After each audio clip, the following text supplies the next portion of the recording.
Everything is terrible. Everything sucks. The Blue Jays are bad. This is episode 73 of 211's Baseball Talk, and it starts right after this.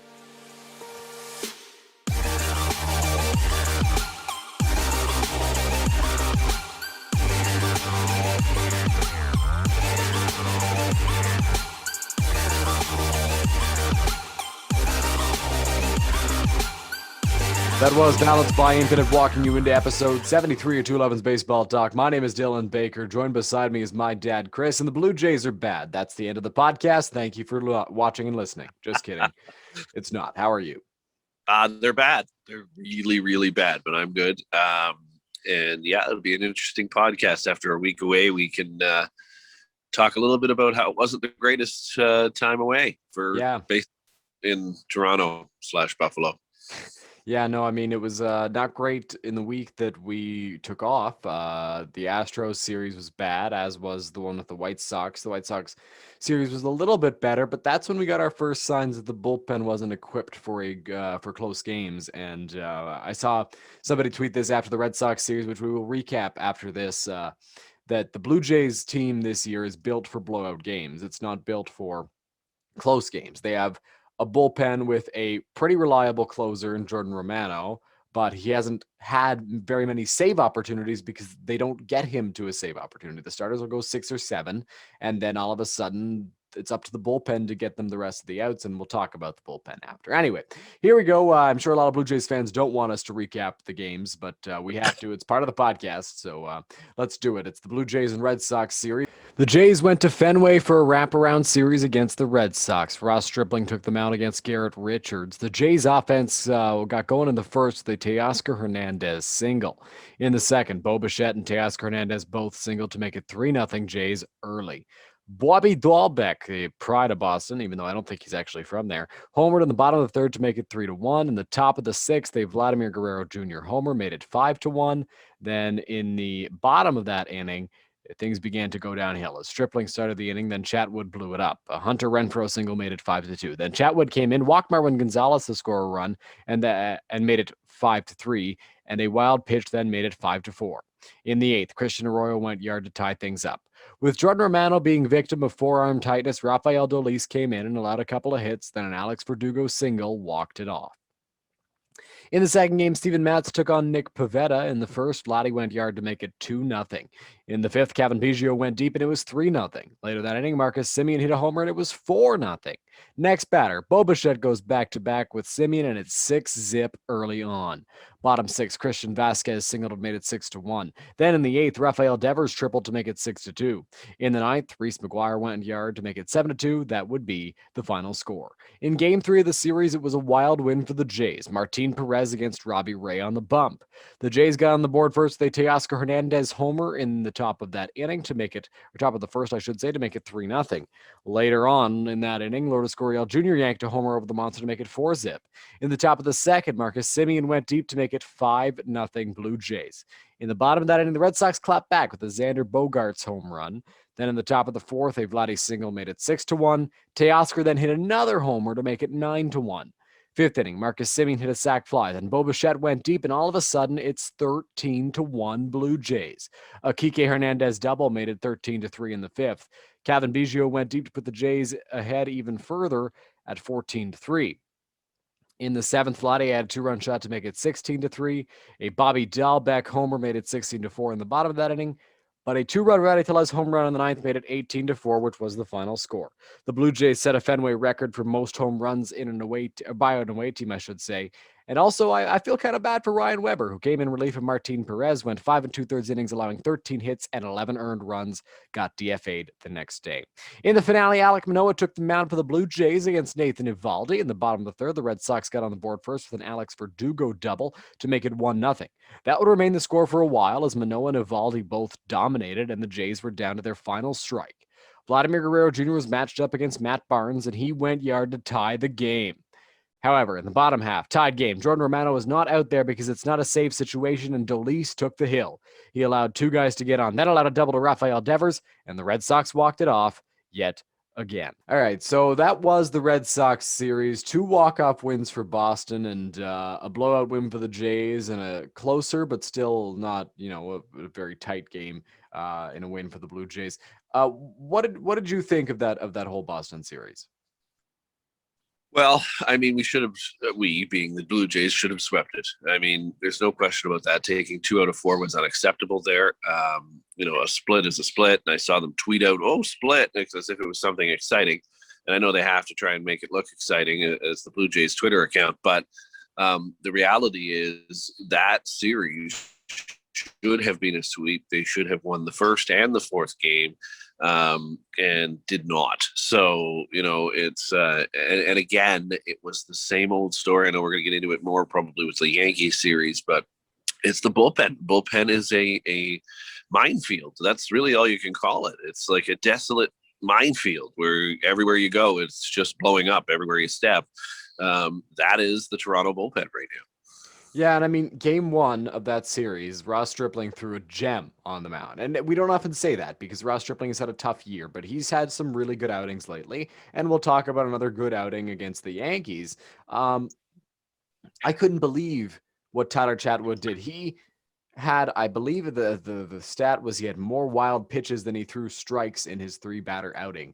He hit 2 guys and he walked a guy and threw a wild pitch and a run scored on that. Chatwood blew the game, and then Dolis came into the ninth. That was due not due to the fact that it wasn't a safe situation necessarily, but Jordan Romano did have forearm tightness, so they didn't want to use him on Friday.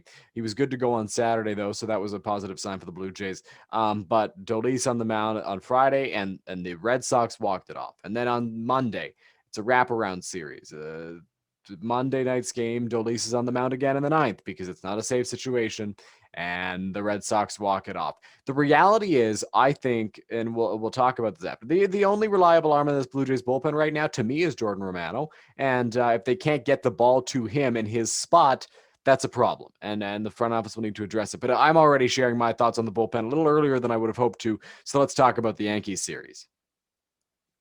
Following yet another heart-wrenching loss, the Blue Jays returned to Buffalo to face the Yankees. The Yankee fans invaded Salem Field, and that was rather unpleasant. The Jays sent Hyunjin Ryu to the mound versus Jordan Montgomery, and the Jays got a run in the first inning with a Teoscar Hernandez single to make it 1-0. Gary Sanchez tied things up in the second with a dinger. In the bottom of the third, though, Bo Bichette went deep, and the Jays regained the lead at 2-1. Chris Gittens hit his first big league homer, also his first big league hit to tie the game. A pass ball in the fourth made it 3-2 Jays. Then Bo Bichette had a 2-run single, and the Jays were up 5-2. In the sixth, Miguel Andujar grounded out to make it 5-3. In the seventh, Anthony Castro now on the mound. Brett Gardner went deep, and it's 5-4. Then a wild pitch later in the inning tied the game, another blown lead. In the eighth, Tim Meza ran into trouble, so Jordan Romano came in and allowed a double to give the Yankees the lead. They would win 6-5. In game two, Garrett Cole took the mound versus Ross Stripling, and they dueled, which is pretty shocking. The Yankees took a lead early with a Giancarlo Stanton sac fly. Marcus Semien led off the bottom of the first with a homer to tie the game pretty quickly. No scoring from the first until the fifth when Kevin Biggio went deep to give the Blue Jays the lead. In the seventh, after an error got a runner on, Gary Sanchez came in to pinch hit for Kyle Higashioka and hit a 2-run home run that would become the difference. The Yankees won 3-2. In the finale, TJ Zoik was filling in for Steven Matz, who tested positive for COVID-19, against Michael King, who was filling in for Corey Kluber, who's got a shoulder injury for the Yankees. The Yankees got on the board first in the second with a Miguel Andujar fielder's choice. In the top of the third, Gio Urshela went yard with a 2-run shot to make it 3-0.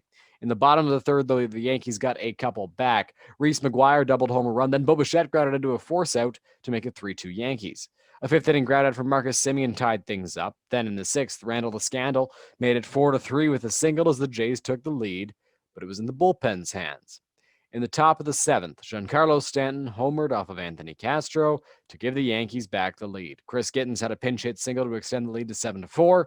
Then in the ninth, Chris Gittens again, this time with a sac fly, made it 8-4, which would be the final score. Well, not a great 3-game set for the Blue Jays in Buffalo against the Yankees, and it certainly didn't help that all the Yankee fans had made the trip to Buffalo, and it was loud and annoying, and I guess this is how Mariners fans feel when the Jays invade Safeco Field or T-Mobile Park, whatever it's called now.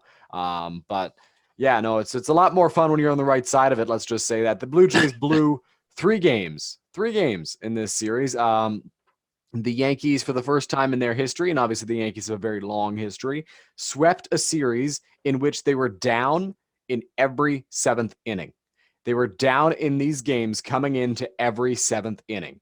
Ross Stripling had a decent game that was bad because of the pinch hit home run he allowed, or sorry, due to the home run he allowed in the first game. Or in the second game, pardon me. And then in the first game, the Jays were up again with Ryu on the mound, had an okay outing. Not a great outing by Ryu standards, but an okay outing. And then the bullpen blows it up. I mean, just awful. It's just terrible. And any shot the Blue Jays had to come back in the second game was squandered by the bullpen. Same was the case in game 3. They had the lead in the 7th inning. They did, and then it was a home run for Giancarlo Stanton that gave the Yankees the lead, which they would never relinquish. Anyway, what were your thoughts on that Yankees series? Well, I mean, it's awful. And Jamie and Joe shared a stat that the Blue Jays lead the league in with 10 games blown where they were leading after the 7th inning. 10 games. I mean, most teams win all those games, or at least 8 of those 10. And so, this is where the Blue Jays sit. This is, it's crickets from the front office. And I get it. I mean, I said to you this last night as we watched the Blue Jays blow yet another one. It's hard to replace an entire bullpen. You can't just, even if they get one arm, that solves nothing. I mean, it solves nothing. They can get one good arm, and now you've maybe got a guy for the 8th inning. But the reality is starting pitchers don't even go past the 6th inning now. I mean, it's pretty rare. You would need, right now, you'd need them to go to 8th inning, basically, until you can get Romano in there and just avoid the entire bullpen. That never happens anymore. It rarely happens unless you're, early on in the 2021 season and throwing no hitters as Ross Stripling, basically. But, that's luckily subsided. But, because the hitters have started to catch up. And that's the problem, is that our bullpen, the Blue Jays bullpen, started the season well because the hitters weren't ready. But this is what was Andrew Stoughton's tweet last night that I thought was beautiful? It was hilarious. It was basically, are we surprised that these bottom of the barrel pitchers? Yeah, are we surprised that these guys who got DFA'd by bad teams are bad in the Jays bullpen? And it was like, no, not really. No, and the whole reason we were like, oh, this is a great bullpen in the beginning of the season is because hitters weren't there yet, but they're there now, and this bullpen's terrible. I mean, there's a ton of injuries. I get it. Buck and Tabby talked about the list of them last night. It came on the screen, and you look at it and you go, wow, that's basically the entire bullpen. So there's no question that there is some major injuries in there. The bullpen should have been better. But what my concern is they're not doing anything to address it. And now you've got a sweep of a team that we were sweeping early on in the season. Yeah. Or by a team, I should say, that we were sweeping early on in the season. No, exactly. I don't know if the Jays ever actually swept the Yankees, but they definitely they didn't lose the series to them. That's for sure. Earlier on in the season, and the bullpen, like you mentioned, there are a lot of injuries, and the list of injuries is actually on its own a pretty decent bullpen if you look at it. I mean, you got now Dolis and Carl Edwards Jr. are both injured on that list, but Julian Merriweather, he's still hurt, and we have an update on him coming up shortly when we talk about our injury updates for the Blue Jays. Ryan Baracki, he was really good to start the year. Great lefty specialist, throwing 97 out of the bullpen. He finally, like in the offseason, he trained to be a reliever and not a starter, and that was paying off in the early parts of the season before he got hurt. You've got other guys, AJ Cole, who's injured as well, Kirby Yates, who's out for the year. I mean, the front office, in my mind, put together a bullpen at the beginning of this year that looked like it was probably going to play. David Phelps, he was incredible when he was pitching, but then he got hurt, and that could have been a result of the fact that the hitters were struggling at the beginning of the year. But I was looking at the numbers. The only team to have a spin rate change of less than 1% in either direction after Major League Baseball's announcement that they were going to start punishing players for sticky stuff, the Jays were the only team that didn't have a major change in spin rate. That means the bullpen was not cheating. They were not using sticky stuff, or at least most of them weren't. And they were still having success, but that was probably due to the hitters. That was probably due to the hitters struggling. But the starting rotation has seemed to have figured this thing out. The starting rotation was the main point of concern for the Blue Jays. The pitching was as a whole, but the rotation has been good. Ryu's been solid. Ray has been fantastic compared to what he was last year. He's an absolute horse out there on the mound. He'll throw 120 pitches, and he's probably the lone guy that I have confidence in every start that I'm like, okay, if he pitches a good game, he can make it into the seventh inning for sure. If he is Robbie Ray, he's into the seventh inning and we only need one arm before Romano. But sometimes even that isn't enough. And you talked about how starters have to go 8 innings for them to have success right now, and they're not doing that because the reality is starters don't go that far in games anymore.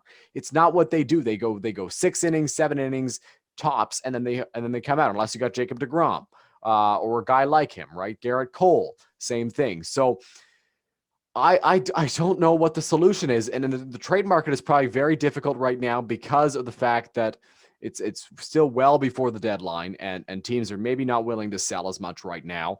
But the Jays do need bullpen help. But you're right, one arm can't fix things. All right, we've shared our thoughts on the bullpen. Now let's talk more about the bullpen and compare the three guys that the Jays have been using as their late inning relief options: Rafael Dolis, who's now hurt, Anthony Castro, and Tyler Chatwood.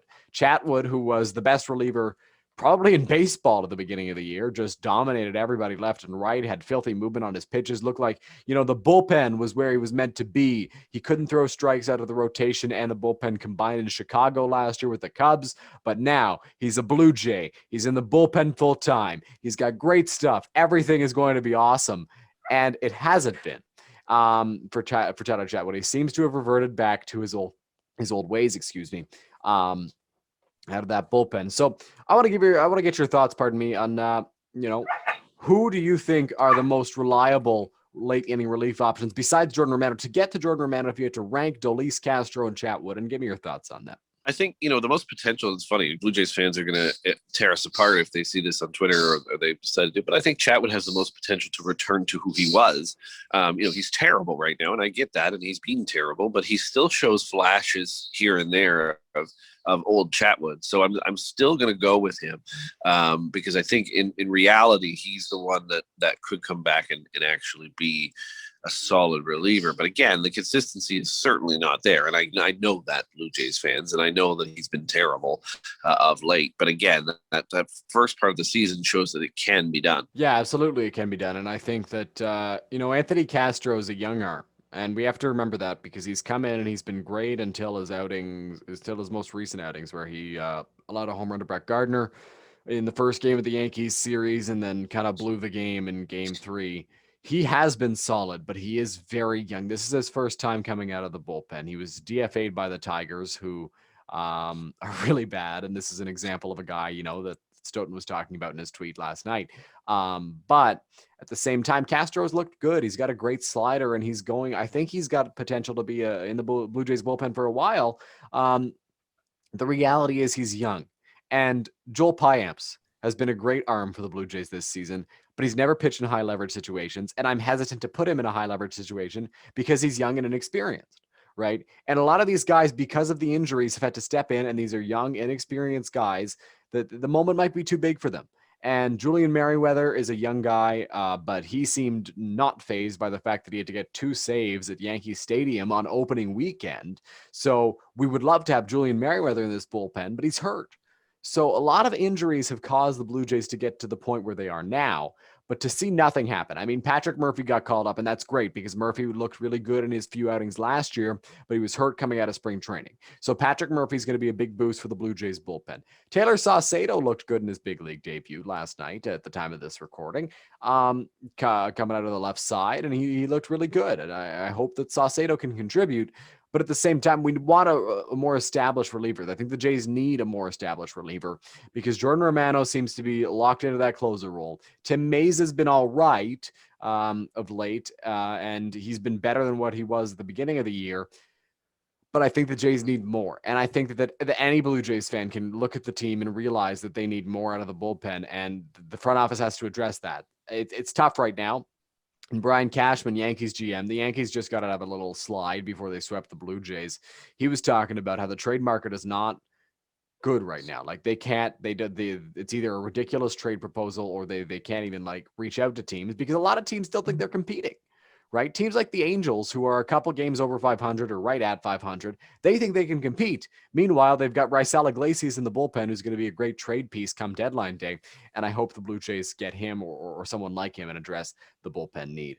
All right, Patrick Murphy, I mentioned it briefly there.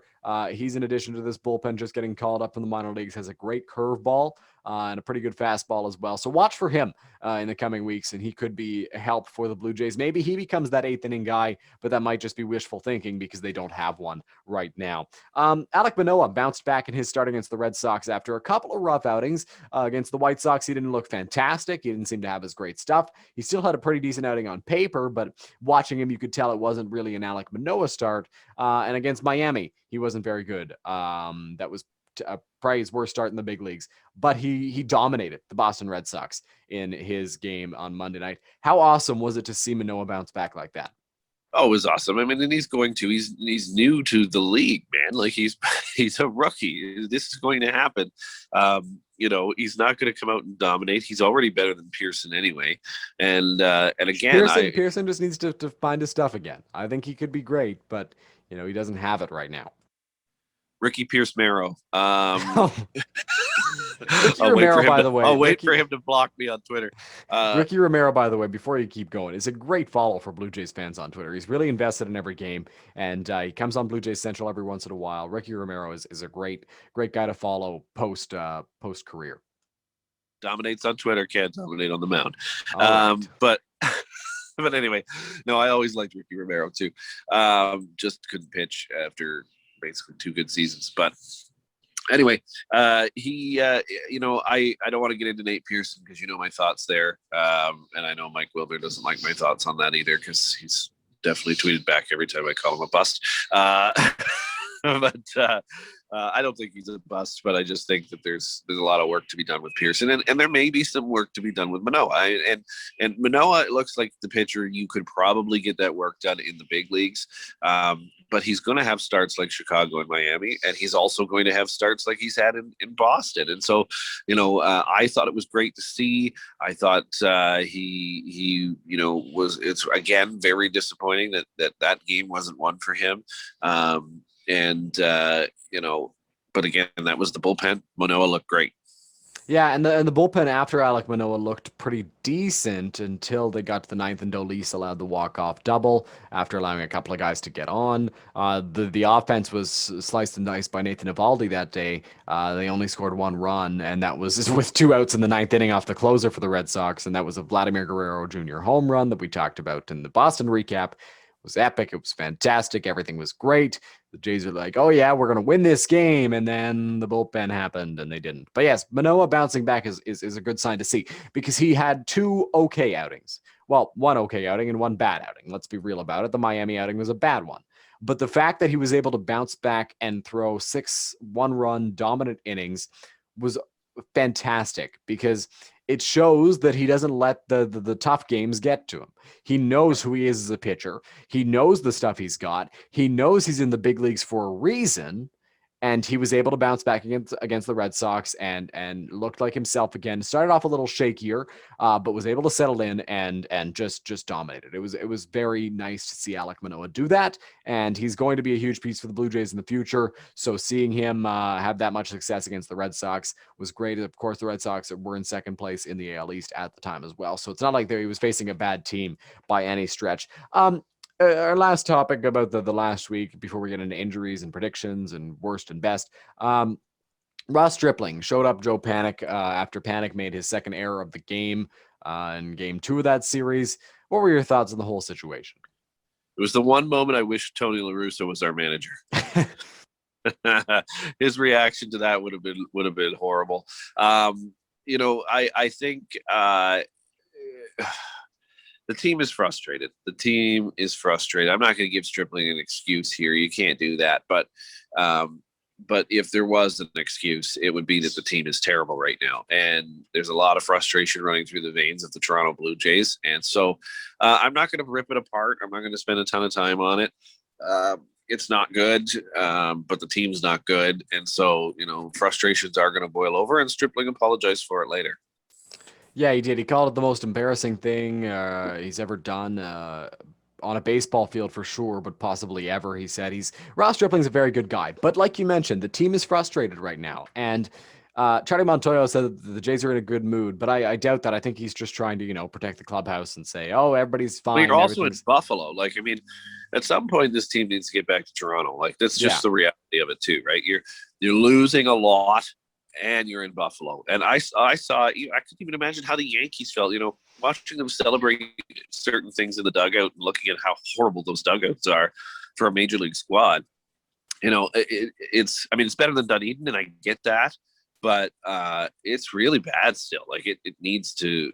They need to be able to come across the border and at least play in Rogers Center.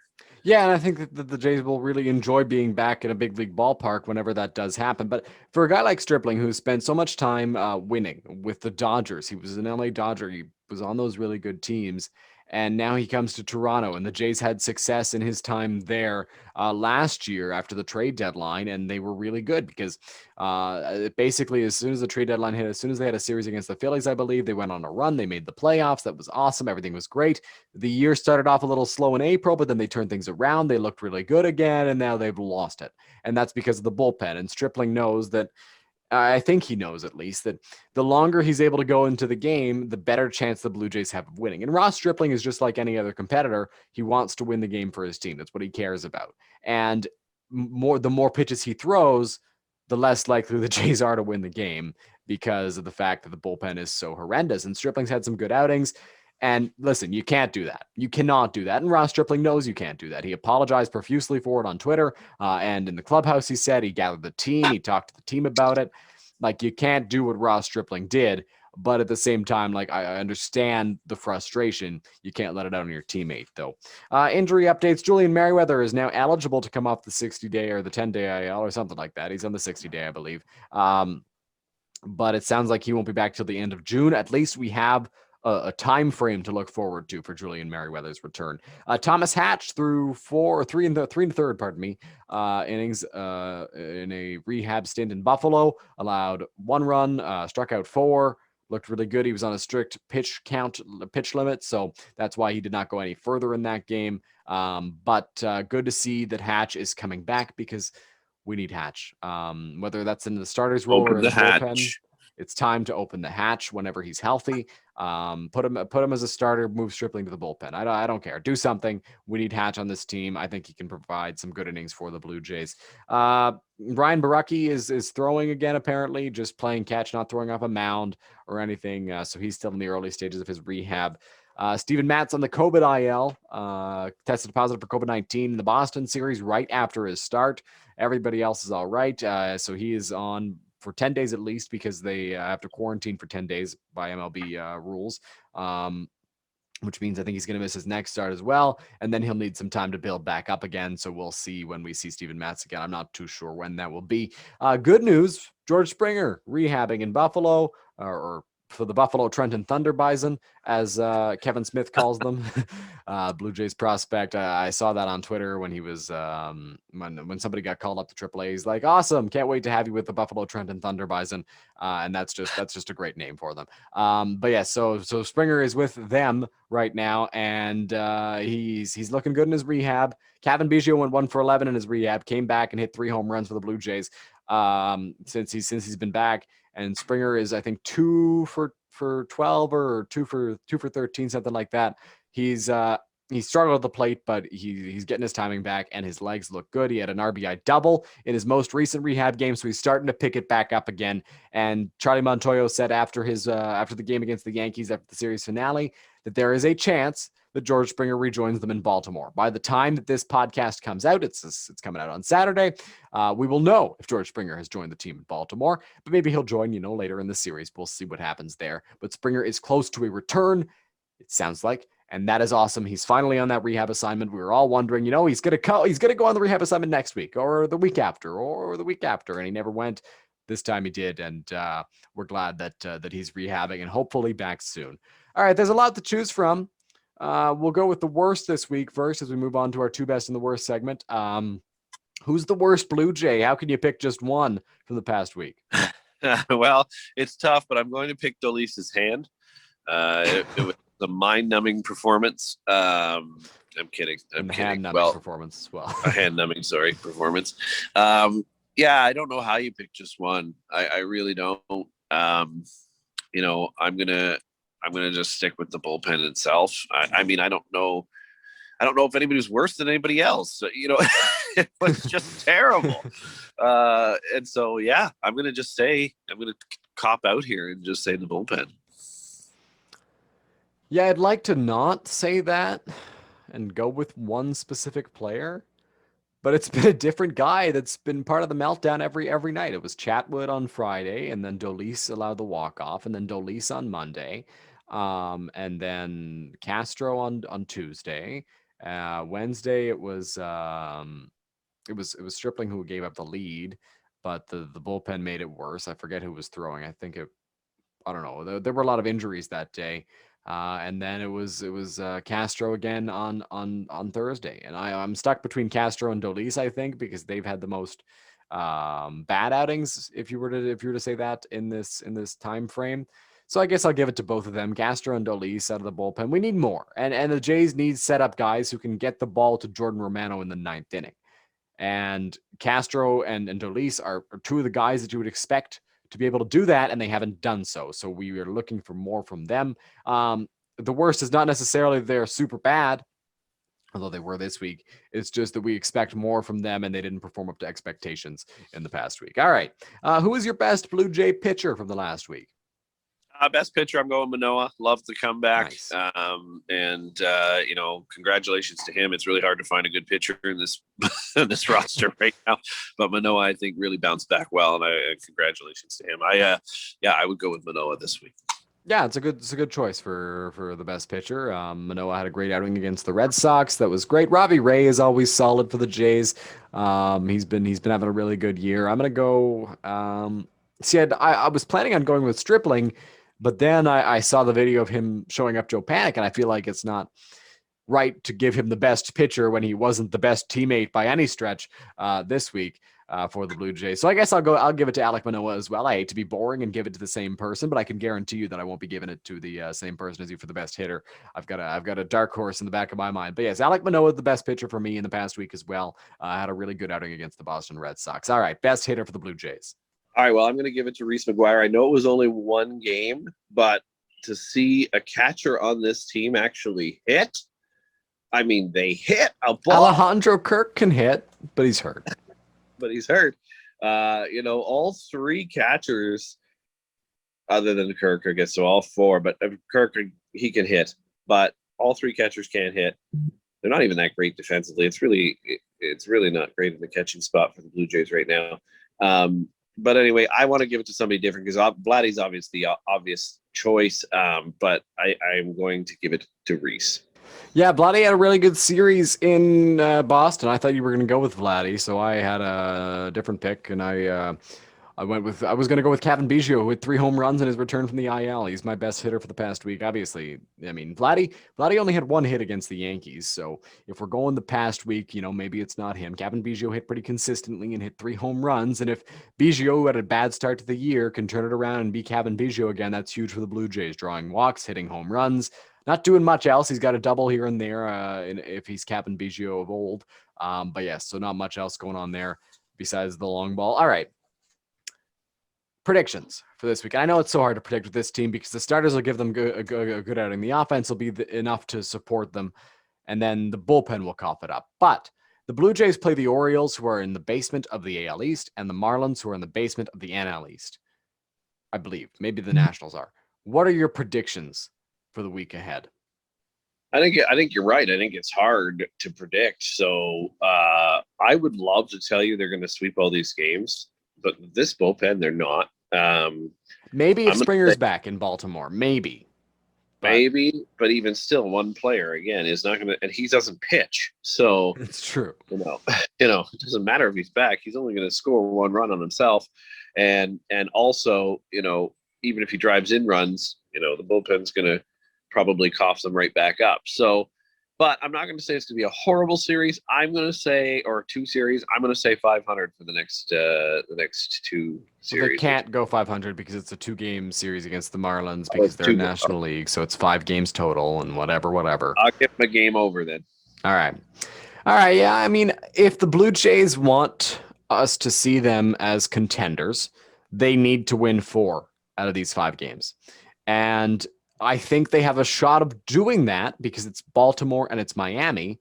They struggled a little bit with Miami. They lost one of the games to the Miami Marlins, but I think that they need to win 4 games if they want to solidify themselves as a contender, or not solidify themselves because they can't do that right now, a game under 500. But if they want fans to think, okay, maybe they have a shot, good teams take at least 4 games from these 2 teams. They do. And if the Jays want to say that they are a good team, they need to take at least 4 of these games from the Marlins and the Orioles.